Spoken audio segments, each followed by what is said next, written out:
Cash flow statement में मैंने आपको उसका इम्पोर्टेंट एक्सप्लेन किया था, याद करो कि why we are preparing cash flow statement. तो उसका बेसिक ऑब्जेक्टिव क्या था, to manage the liquidity position of the company. कि फाइनेंशियल स्टेटमेंट जो होते हैं like profit and loss account and balance sheet, वो दोनों रीड करके आप कंपनी की लिक्विडिटी पोजीशन, कैश पोजीशन कैसे, वो आप बता नहीं सकते इजीली कि कैश कहाँ से आ रहा है, कैश कहाँ पे यूज़ हो रहा है, कहाँ से कैश आप कलेक्ट कर रहे हो, और करंट ईयर का कैश जो ट्रांजैक्शन है, कैश फ्लो स्टेटमेंट है, उसी बेस पे आप future projected cash flow statement prepare करके फ्यूचर में कैश की पोजीशन क्या होने वाली, कहाँ से कैश आएगा, कहाँ पे कैश जाएगा, वो सारी बात आप डिटेल में स्टडी कर रहे थे। तो उसी तरह का एक स्टेटमेंट होता है स्टूडेंट फंड फ्लो स्टेटमेंट। और दोनों में बेसिक डिफरेंस क्या है कि फंड फ्लो स्टेटमेंट है वो वर्किंग कैपिटल रिलेटेड सब कुछ है। कि आपने देखा होगा वर्किंग कैपिटल का कॉन्सेप्ट पढ़ा होगा शायद फाइनेंस में। वर्किंग कैपिटल का मतलब क्या है कि that is the capital which is required for day to day working. कोई भी कंपनी में डे टू डे जो भी वर्किंग हो रहा है, जो भी ट्रांजेक्शन हो रहा है, वो ट्रांजेक्शन इम्प्लीमेंट करने के लिए क्या करना पड़ता है, कुछ वर्किंग कैपिटल पोर्शन आपके पास होना चाहिए जिसके थ्रू आप वो बिजनेस स्मूथली ऑपरेट कर सकें। तो cash flow statement and fund flow statement basic difference क्या है, in cash flow statement we consider only cash and cash equivalent, that is cash, bank balance and marketable security. तीन ही बातें हम consider करते थे कि ये तीनों अमाउंट में ड्यूरिंग ईयर जो भी ट्रांजेक्शन से इंक्रीज डिक्रीज होता है वो सारा हम तीन एक्टिविटीज़ में लिखते थे, that is investing activities, financing activities and operating activities. अब फंड फ्लो स्टेटमेंट देखो नाम क्या है, cash flow statement and fund flow statement. तो फ्लो एंड स्टेटमेंट तो दोनों एक ही बात है कि चेंज होना, इंक्रीज डिक्रीज। तो फंड फ्लो स्टेटमेंट में क्या होगा, फंड का मतलब दैट इज वर्किंग कैपिटल, वो आपको याद रखना पड़ेगा कि फंड फ्लो स्टेटमेंट में फंड का मतलब क्या होता है, वर्किंग कैपिटल। तो वर्किंग कैपिटल मतलब current assets minus current liabilities. तो during the year current assets and current liabilities में क्या चेंज हो रहा है, अदरवाइज और एक लैंग्वेज में आप बोल सकते हो कि वर्किंग कैपिटल में जो भी चेंजेस हो रहे हैं वो सारे चेंजेस आप रिकॉर्ड करते हो ड्यूरिंग द ईयर, जो भी ट्रांजेक्शन हो इसकी वजह से, that is your fund flow statement. तो रिपीट कर रहा हूँ वंस अगेन, ध्यान से सुनना कि कैश फ्लो स्टेटमेंट में एक स्टेटमेंट था जिसमें हम क्या रिकॉर्ड करते थे कि during the year cash increase decrease कैसे हो रहा है, वो तीन एक्टिविटीज़ में उसको क्लासीफाई करके हम रिकॉर्ड कर रहे थे, that is financing, investing and operating. उसी तरह से फंड फ्लो स्टेटमेंट में फंड का मतलब क्या होता है, वर्किंग कैपिटल।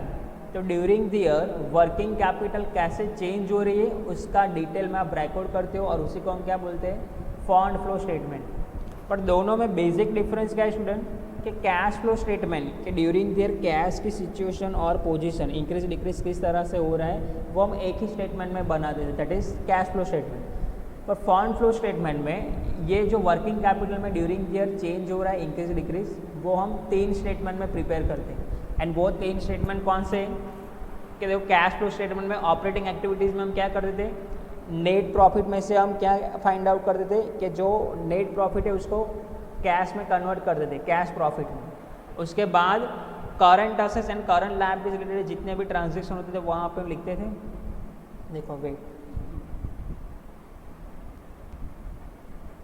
देखो यहाँ पे कैश फ्लो स्टेटमेंट में सिर्फ एक ही स्टेटमेंट था, that is cash flow statement हो, ये पूरा एक ही स्टेटमेंट देखो। और क्या करते हैं उसमें हम देखो कि नेट प्रॉफिट, फिर नेट प्रॉफिट में non cash expenditure and non operating expense जो होते थे वो ऐड करके और non cash income and non operating income minus करके हम क्या करते हैं, जो आपका ड्यूरिंग द ईयर वाला प्रॉफिट था वो उसको हम कैश में कन्वर्ट कर रहे थे। फिर ऑपरेटिंग एक्टिविटी में और दो कौन से एडजस्टमेंट थे, that is current assets and current liabilities related सारे एंट्रीज करते थे। तो उसी तरह से स्टूडेंट फंड फ्लो स्टेटमेंट में यहाँ तक क्या ये सारी बातें सिमिलर, सिर्फ फॉर्मेट चेंज होगा और उसका नेम चेंज होगा। अदरवाइज मैं आपको बोलूँ कि जिस स्टूडेंट को ऑपरेटिंग एक्टिविटीज़ कैलकुलेट करना आता है कैश फ्लो स्टेटमेंट में, उसको यहाँ पे दो स्टेटमेंट इजीली आ जाएंगे, दैट इज़ फर्स्ट वाला हुआ statement showing changes in working capital and number 2 that is adjusted profit and loss account. तो ये देखो स्टेटमेंट और इसके हिसाब से देखो फंड फ्लो स्टेटमेंट में मैं आपको स्टेटमेंट सबसे पहले दिखा रहा हूँ।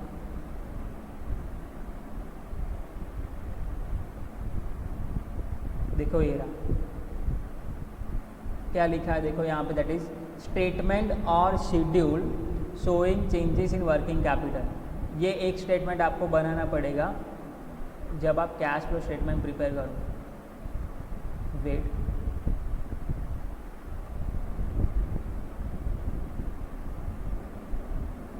देखो ये स्टेटमेंट और schedule showing changes in working capital.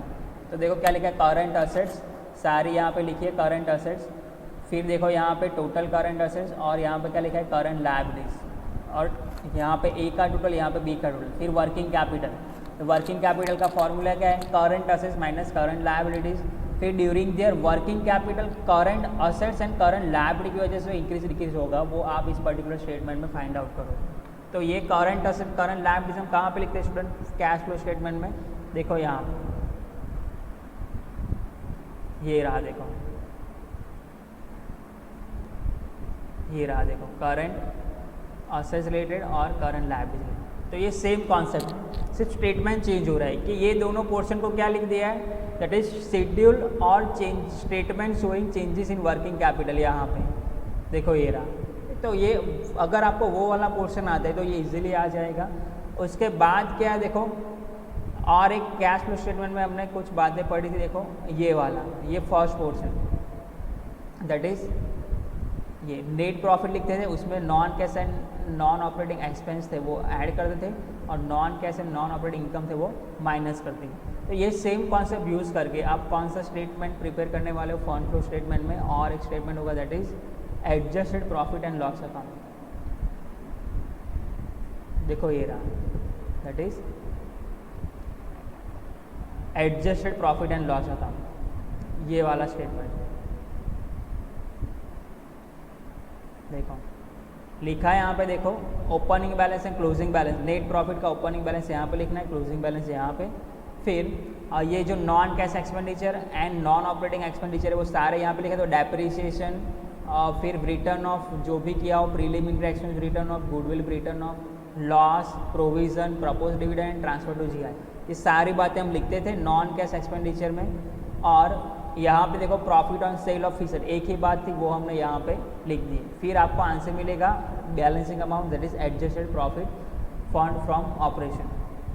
तो यही है। तो दो स्टेटमेंट तो ऑलरेडी स्टूडेंट आपको आ रहे हैं, देखो current asset and current liability है। फिर फॉर्मेट कैसे प्रिपेयर करना है, कौन से रूल से, वो अभी मैं बाद में बताऊंगा, पर दोनों में सिमिलैरिटीज़ क्या है वो मैं आपको एक्सप्लेन कर रहा हूँ। तो जिस स्टूडेंट को cash from operating activities calculate करना आता है, ये इस स्टूडेंट को ये दोनों आ जाएंगे, cash flow from operating activities calculate करना और फंड फ्लो स्टेटमेंट में वर्किंग कैपिटल का जो शेड्यूल है वो प्रिपेयर करना है, जैसे profit and loss account prepare करना, ये वाला, ये ऑलमोस्ट सिमिलर है। फिर इन्वेस्टिंग एंड फाइनेंसिंग एक्टिविटीज़ में हम क्या लिखते थे कैश फ्लो स्टेटमेंट में, देखो ये रहा, ये इन्वेस्टिंग एक्टिविटीज़ में। तो इन्वेस्टिंग एक्टिविटीज़ में क्या लिखते थे कि ड्यूरिंग देयर जो भी असेट्स, फिक्स असेट परचेज किए और सेल किए, वो सारी बातें लिखते थे यहाँ पे। फिर फाइनेंसिंग एक्टिविटीज़ में क्या करते थे, शेयर्स कैपिटल इश्यू करना, फिर रिडेम्पशन करना, रीपेमेंट करना, ये सारी बातें लिखते थे। तो यही सारी बातें फंड फ्लो स्टेटमेंट में कहाँ पे लिखते हैं, यहाँ पे देखो क्या लिखा है, यहाँ पे रीड करो वंस अगेन। देखो इंक्रीज इन शेयर कैपिटल, तो लिखते थे फाइनेंसिंग एक्टिविटीज़ में, याद करो। फिर ऑपरेशन ऑफ प्रॉफिट, ये adjusted profit and loss account का आंसर है। उसके बाद देखो issue of debenture, loan borrowed, sale of fix asset, sale of investment, तो लिखा है यहाँ पे। और एप्लीकेशन ऑफ फंड, देखो purchase of fix asset, purchase of investment, dividend pay करना, फिर टैक्स पे करना, वहाँ पे ऑपरेटिंग एक्टिविटी में लिखते थे, यहाँ पे हम एप्लीकेशन ऑफ फंड में भी लिखेंगे amount, payment of debenture and payment of bank loan. तो ओवरऑल क्या है, fund flow statement and cash flow statement में कुछ डिफरेंस नहीं है स्टूडेंट, जो थोड़े बहुत फॉर्मेट चेंज हो गए और एडजस्टमेंट थोड़े चेंज हो सकते हैं यहाँ पे, तो वो अभी हम पूरा मैं आपको एक्सप्लेन करूँगा।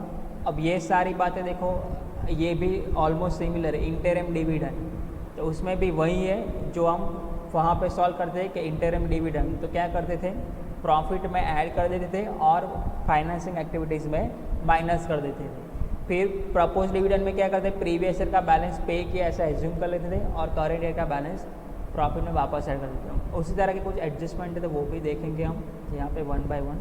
तो अभी मैं आपको सिमिलैरिटीज़ क्यों बता रहा हूँ दोनों केसेस में, क्योंकि कैश फ्लो स्टेटमेंट के जैसा ही है, बोल सकते हैं कि 60 to 70% जो पोर्शन है वो सिमिलर ही है फंड फ्लो स्टेटमेंट रिलेटेड। तो अभी स्टेप बाय स्टेप हम सारी बातें डिस्कस करेंगे। अब देखो ये थियरी है स्टूडेंट, थियरी में क्या है कि बेसिक यहाँ पे सारा इंपॉर्टेंस लिखा है। तो ओवरऑल क्या बोल रहे हैं कि ड्यूरिंग द ईयर जो भी वर्किंग कैपिटल में चेंज हो रहा है, working capital means current assets and current liabilities में जो चेंज हो रहा है वो रिकॉर्ड करेगा फंड फ्लो स्टेटमेंट में। और ड्यूरिंग द ईयर जो वर्किंग कैपिटल इंक्रीज डिक्रीज हुआ उसका आंसर आपको यहाँ से मिलेगा। तो सबसे पहले देखो फंड फ्लो स्टेटमेंट में फंड का मीनिंग क्या होता है, तो fund is equal to working capital. The precise meaning of fund is essential to understand the significance of fund statement. A layman takes fund to mean cash only. देखो normally पहले क्या बोला जाता है कि फंड का मतलब कैश है, पर यहाँ पे ऐसा नहीं होगा। देखो hence he thinks that the fund of the business affected only when cash transaction takes place. तो अगर आप कैश में ड्यूरिंग देयर कैसे चेंज हो रहा है उसके लिए आप क्या प्रिपेयर कर देते हैं, कैश फ्लो स्टेटमेंट। पर फंड फ्लो स्टेटमेंट में क्या होगा, वर्किंग कैपिटल में जो चेंज हो रहा है वो देखो उसका मेन मीनिंग यहाँ पे है, that is it is use to mean net working capital. और वर्किंग कैपिटल कैसे फाइंड आउट करते हैं, current assets minus current liabilities. तो देखो क्या लिखा है, for example when machine are purchase on credit the creditors increase, this affects working capital. तो वर्किंग कैपिटल को बहुत सारे फैक्टर्स, बहुत सारे ट्रांजेक्शन है वो अफेक्ट करते हैं, तो वो सारे डिटेल में हम लिखते हैं फंड फ्लो स्टेटमेंट में। तो ये उसका इम्पोर्टेंस है। तो फिर ये देखेंगे बाद में हम पूरा रूल्स में आपको बताऊंगा। तो अभी हम स्टूडेंट क्या डिस्कस करेंगे, दैट इज़ इम्पोर्टेंस। और ये तो है ही, पर उसके साथ मेन जो है वो हम स्टेटमेंट डिस्कस करेंगे। देखो ये वाला, तो सबसे पहले स्टूडेंट आपको स्टेटमेंट प्रिपेयर करना पड़ेगा, शेड्यूल और statement showing changes in working capital. तो वर्किंग कैपिटल में क्या चेंज हो रहा है, because fund flow statement prepare क्यों कर रहे हो आप, फंड फ्लो स्टेटमेंट। तो फंड का मतलब क्या है, वर्किंग कैपिटल। तो वर्किंग कैपिटल में जो भी फ्लो हो रहा है, इंक्रीज डिक्रीज हो रहा है, उसको एक स्टेटमेंट में आप रिप्रेजेंट करते हो, that is fund flow statement.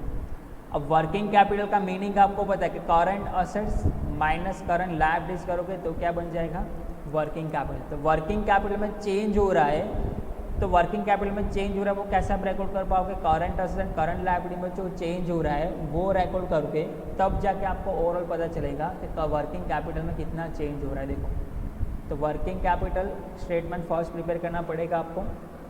तो वंस अगेन जैसे कैश फ्लो स्टेटमेंट में आपको 2 साल के बैलेंस शीट देते थे, उसी तरह से यहाँ पे भी आपको 2 साल की बैलेंस शीट प्रोवाइडेड होगी, जिसके बेस पे कंपैरिजन करके आप इजीली कैलकुलेट कर सकते हो कि वर्किंग कैपिटल में क्या चेंज हो रहा है ड्यूरिंग द ईयर। तो देखो करंट असेट्स वाला लिस्ट आपको यहाँ पे लिखना है, stock, debtor, cash, prepaid expense, bills, receivable. तो यहाँ पे आपको मिलेगा total current assets previous year का, फिर करंट असेट्स का करंट ईयर का इंडिविजुअल अमाउंट यहाँ पे लिखना है सब कुछ, stock, debtor, cash, prepaid expense, और इसका टोटल यहाँ पे मिलेगा। तो ये 2 कॉलम बहुत ही सिंपल। देखो करंट लायबिलिटीज, तो प्रीवियस ईयर की जितनी भी करंट लायबिलिटीज है वो सारी आप स्टूडेंट यहाँ पे लिख दो, और करंट ईयर की यहाँ पे लिख दो, फिर उसका टोटल कर लो। तो यहाँ तक बहुत ही सिंपल है। चेंजेस इन वर्किंग कैपिटल, तो ये अभी इम्पोर्टेंट है, ध्यान देना मैं क्या बोल रहा हूँ यहाँ पे, कि यहाँ पे क्या है, देखो स्टॉक। तो स्टॉक का अमाउंट एक एग्जांपल थ्रू समझते हैं तो आपको पता चलेगा। देखो स्टॉक, तो हम लिख रहे हैं यहाँ पे कि स्टॉक, फॉर एग्जांपल हम एज्यूम करते हैं कि यहाँ पे करंट ईयर में आपको दिया 10,000 और प्रीवियस ईयर में आपको स्टॉक का अमाउंट दिया दैट इज 10,000 और करंट ईयर में अमाउंट दिया 12,000। तो अब मुझे यहाँ पे रिकॉर्ड क्या करना है कि असेट्स कितना इंक्रीज हुआ वो नहीं, देखो स्टॉक कितना इंक्रीज हुआ वो यहाँ पे मुझे नहीं लिखना है। ऊपर टाइटल क्या लिखा है, देखो यहाँ पे that is changes in working capital. Stock अगर इंक्रीज होगा तो वर्किंग कैपिटल इंक्रीज होगा या डिक्रीज होगा, कोई देखो इंक्रीज इन करंट असेट्स तो इंक्रीज इन वर्किंग कैपिटल। अगर कैश फ्लो स्टेटमेंट होता तो मैं क्या लिखा था, डिक्रीज इन कैश लिखा होता, तो याद करो। तो वर्किंग कैपिटल का स्टूडेंट फॉर्मूला क्या है, यहाँ पे कॉन्सेप्चुअली अगर आपको याद रखना हो तो कैसे याद रख सकते हो, देखो मैं आपको यहाँ पे कुछ लिख के एक्सप्लेन कर रहा हूँ।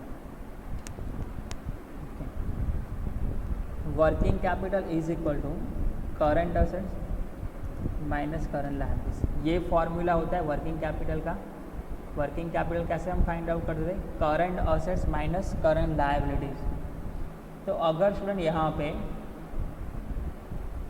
करंट असेट्स अगर यहाँ पे ऐड होता है वेट, कि करंट असेट्स अगर इंक्रीज होता है, यहाँ पे मैं लिख रहा हूँ, देखो एक अमाउंट लिख रहा हूँ कि वर्किंग कैपिटल फॉर एग्जाम्पल 10,000 है, is equal to current assets 20,000 और लायबिलिटीज होगी 10,000। तो देखो ये फॉर्मूला है स्टूडेंट, वर्किंग कैपिटल आपको पता है कैसे फाइंड आउट करते हैं हम, that is working capital is equal to current assets minus current liabilities. तो अभी ये वाले स्टेटमेंट पे हमें क्या करना है, during the year working capital increase हो रहा है या डिक्रीज हो रहा है वो फाइंड आउट करना है। अब वर्किंग कैपिटल का फॉर्मूला क्या है, current assets minus current liabilities. तो करंट असेट्स में जो भी चेंज हो रहा है एंड करंट लायबिलिटीज में जो भी चेंज हो रहा है वो अगर हम इंडिविजुअल रिकॉर्ड कर ले सारी बातें तो हमें पता चल जाएगा कि during the year working capital में इंक्रीज हो रहा है या डिक्रीज हो रहा है। तो फॉर एग्जांपल वर्किंग कैपिटल आपका 10,000 आएगा, कब, जब करंट असेट्स आपका कितना होगा 20,000 एंड करंट लायबिलिटीज 10,000। तो अभी मैं क्या बोल रहा हूँ आपको, देखो कि अगर स्टॉक यहाँ पे था तो स्टॉक कितना हो गया 12,000 हो गया, पहले कितना था 10,000। तो ये जो स्टूडेंट करंट असेट्स में स्टॉक का भी वैल्यू इन्वॉल्व होगा, यहाँ पे देखो मैं लिख रहा हूँ, देखो वेट, कि यहाँ पे पहले स्टॉक था 10,000, फिर करंट ईयर में स्टॉक कितना हो गया 12,000। तो अभी मुझे वर्किंग कैपिटल पे इसका क्या इफेक्ट पड़ेगा, देखो ये करंट असेट, तो यहाँ पे 12,000 से अमाउंट कितना हो जाएगा 10,000 उसमें इन्वॉल्व है, पर अभी 12,000 होगा तो यहाँ पे कितना हो जाएगा ओवरऑल अमाउंट 22,000 हो जाएगा, क्योंकि 10,000 करंट स्टॉक है। ये देखो ये क्या है स्टॉक, तो पहले 10,000 था तब यहाँ पे मैंने क्या लिखा था 20,000, अभी 12,000 हो गया। तो स्टॉक किसका पार्ट है, करंट असेट्स का। तो ये 12,000 और 2,000 इंक्रीज हुआ ड्यूरिंग द ईयर, तो ये 2,000 करंट असेट्स यहाँ पे इंक्रीज हुआ, देखो। तो अभी वर्किंग कैपिटल कितना आएगा 12,000 आ जाएगा। तो सीधे सीधे हम क्या बोल सकते हैं स्टूडेंट कि current assets and working capital का क्या है स्टूडेंट, डायरेक्ट रिलेशनशिप है। मतलब अगर करंट असेट्स इंक्रीज होगा तो वर्किंग कैपिटल इंक्रीज होगा, अगर करंट असेट्स डिक्रीज होगा तो वर्किंग कैपिटल क्या होगा, डिक्रीज होगा। Working capital is equal to current assets minus current liabilities. तो करंट असेट जब भी इंक्रीज होगा स्टूडेंट तब क्या होगा, वर्किंग कैपिटल भी इंक्रीज होगा, और करंट असेट जब डिक्रीज होगा तब वर्किंग कैपिटल के क्या बन जाएगा, डिक्रीज बन जाएगा स्टूडेंट। तो ये आपको याद रखना है। तो यहाँ पे 12,000 तो क्या होगा इंक्रीज इन वर्किंग कैपिटल, यहाँ पे कितने लिखेंगे हम 2,000। वर्किंग कैपिटल में क्या होगा स्टूडेंट, यहाँ पे देखो दैट इज इंक्रीज होगा 2,000 रुपीज़ से, इंडिविजुअली हम लिख रहे हैं। फिर देखो डेटर्स, तो और एक एग्जांपल ले दे ताकि आपका कॉन्सेप्ट क्लियर हो यहाँ पे कि डेटर्स फॉर एग्जांपल यहाँ पे हम लिख देते हैं 20,000 है,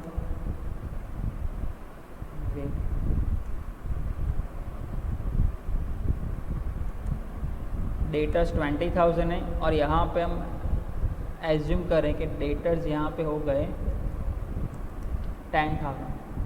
तो ड्यूरिंग दियर डेटर्स क्या हुआ स्टूडेंट, देखो डिक्रीज हुए।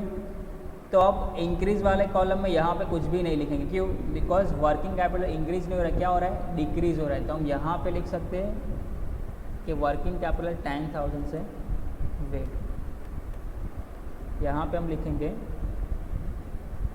वर्किंग कैपिटल 10,000 से डिक्रीज होगा, क्यों, बिकॉज डेटर्स अगर 10,000 से डिक्रीज होते तो वर्किंग कैपिटल भी क्या होगा 10,000 से डिक्रीज हो जाएगा।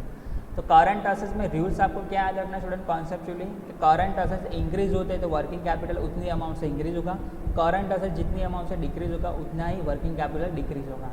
अब करंट लायबिलिटीज में क्या उसका अपोजिट है, अदरवाइज देखो यहाँ पे क्या माइनस का साइन दिख रहा है आपको, और यहाँ पे वर्किंग कैपिटल क्या है देखो प्लस है, तो भी याद रखिएगा अपोजिट रिलेशनशिप।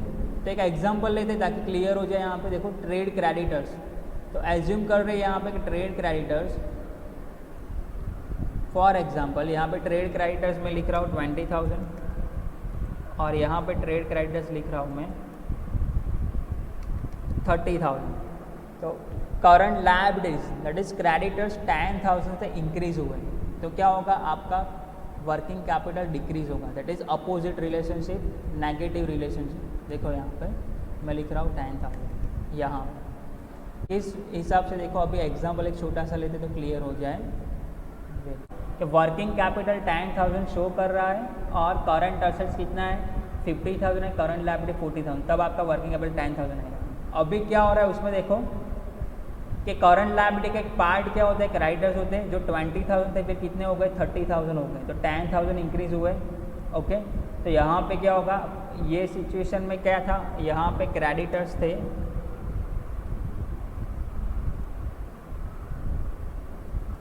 यहाँ पे क्रेडिटर्स कितने अमाउंट के, दैट इज 20,000 के।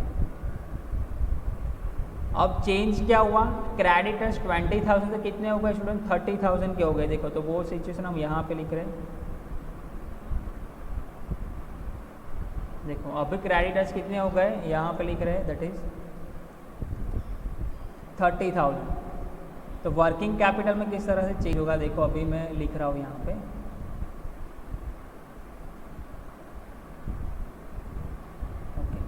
तो अभी वर्किंग कैपिटल भी किया होगा, करंट लायबिलिटीज अगर क्रेडिटर्स 20,000 से इंक्रीज होते हैं तो करंट लायबिलिटीज भी सेम अमाउंट से इंक्रीज होगी ओवरऑल।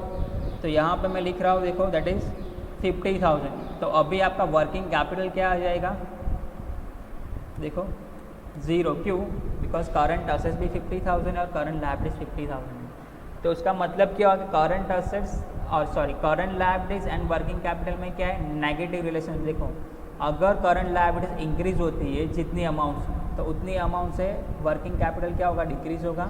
अगर करंट लायबिलिटीज डिक्रीज होती है जितनी अमाउंट से, तो सेम अमाउंट से वर्किंग कैपिटल उतनी अमाउंट से क्या हो जाएगा स्टूडेंट, इंक्रीज हो जाएगा। तो दैट इज अपोजिट रिलेशनशिप। तो ओवरऑल आप इस तरह से भी याद रख सकते हो। देखो कैसे याद रख सकते हो आप, देखो यहाँ पे कि इसके बेस पे कि करंट असेट्स के साथ वर्किंग कैपिटल का रिलेशनशिप कैसा है, पॉजिटिव, कि अगर करंट असेट्स इंक्रीज होते तो वर्किंग कैपिटल भी इंक्रीज होगा और करंट असेट्स डिक्रीज होते तो वर्किंग कैपिटल भी डिक्रीज होगा। दैट इज ये दो रूल्स। देखो उसके बाद current liabilities and working capital का रिलेशनशिप कैसा है, नेगेटिव, कि अगर करंट लायबिलिटीज इंक्रीज हो रही है तो वर्किंग कैपिटल डिक्रीज होगा, अगर करंट लायबिलिटीज डिक्रीज हो तो वर्किंग कैपिटल क्या होगा, इंक्रीज हो जाएगा। तो ये रूल्स फॉलो करके आपको ये पूरा स्टेटमेंट प्रिपेयर करना है। तो ये मैंने कुछ आपको एग्जांपल यहाँ पे लिख के बता, देखो ये कि इस तरह से आप स्टेटमेंट प्रिपेयर करो। तो ये था schedule changes in working capital. फिर adjusted profit and loss account तो बहुत ही सिंपल है। ऑपरेटिंग एक्टिविटीज़ का फर्स्ट वाला जो पोर्शन है वही आपको याद रखना है। देखो पूरा यहाँ पे जो भी हम लिखते थे यहाँ से लेके यहाँ तक सेम कॉन्सेप्ट स्टूडेंट हो यहाँ पे यूज़ होगा, that is fund flow statement में ये वाला। देखो ये पूरा यहाँ से लेके ये पूरा, तो वो हम एक्चुअल में एग्जांपल कैलकुलेट करेंगे तब मैं आपको डिटेल में बताऊंगा किस तरह से मैं सॉल्व करना है। देखो non cash expenditure and non operating expense हो गए, वो सारे डेबिट साइड लिखे। देखो डेप्रिसिएशन, फिर written off during the year, preliminary expense, return of goodwill, return of loss and sale of fix asset, provision for taxation, propose dividend, transfer to GR, ये सारे क्या है, either they are non cash expenditure और they are non operating expenditure. फिर credit side क्या लिखते थे, non cash income and non operating income. तो एक ही हम नॉर्मली यहाँ पे आंसर आता था, that is profit on sale of fix asset. तो ये भी देखो हमने यहाँ पे लिख दिया है। फिर प्रॉफिट एंड लॉस अकाउंट का ओपनिंग बैलेंस यहाँ पे लिखना है और क्लोजिंग बैलेंस यहाँ पे लिखना है। फिर आपका एक आंसर आएगा एडजस्टेड प्रॉफिट का, that is fund from operation. और ये आंसर हम कहाँ पे लिखते थे, यहाँ पे आपको लिखना है थर्ड वाला statement, that is fund flow statement में। अब रिमेनिंग क्या होगा, इन्वेस्टिंग एंड फाइनेंसिंग एक्टिविटीज है, वो सारी हम फंड फ्लो स्टेटमेंट में लिखते हैं। तो ओवरऑल क्या है स्टूडेंट, यहाँ पे एग्जाम्पल के पॉइंट ऑफ व्यू देखें तो टोटल 3 स्टेटमेंट आपको प्रिपेयर करने हैं। फर्स्ट प्रिपेयर करोगे आप, दैट इज शेड्यूल और statement showing changes in working capital. फिर नंबर 2 आप प्रिपेयर करोगे, that is adjusted profit and loss account, मतलब ये वाला पूरा स्टेटमेंट। एंड लास्ट में प्रिपेयर करोगे आप, that is fund flow statement, और उसका एक नेम क्या है, that is source and application of fund. अब ऊपर की जो स्टूडेंट ये थियरी सारी है, वो हम एडजस्टमेंट सॉल्व करेंगे तब मैं आपको डिटेल में बताऊंगा। प्रोविजन फॉर टैक्सेशन का क्या करना है, प्रपोज डिविडेंड का एडजस्टमेंट कैसे सॉल्व करना है, इंटरम डिविडेंड। जिस तरह से हम कैश फ्लो स्टेटमेंट में सॉल्व करते थे एडिशनल अकाउंट प्रिपेयर करके, उसी तरह से फंड फ्लो स्टेटमेंट में हमें सॉल्व करना है। तो उसमें कुछ नया नहीं है, 60-70% कैश फ्लो स्टेटमेंट जैसा ही सब कुछ है। तो इसीलिए देखो थियरी भी ये सारी है और ये इम्पोर्टेंस है। तो मैं कुछ यहाँ पे एक्सप्लेन नहीं कर रहा हूँ आपको, 1 बाय 1 हम पूरा एग्जाम्पल ही कैलकुलेट करेंगे, बिकॉज बेस जो कॉन्सेप्ट है वो एग्जाम्पल सॉल्व करके ही आपको पता चलेगा। थियरी ये सारी मैं रीड करूँगा फिर 1 बाय 1 एक्सप्लेन करूँगा, उसका कोई मीनिंग नहीं।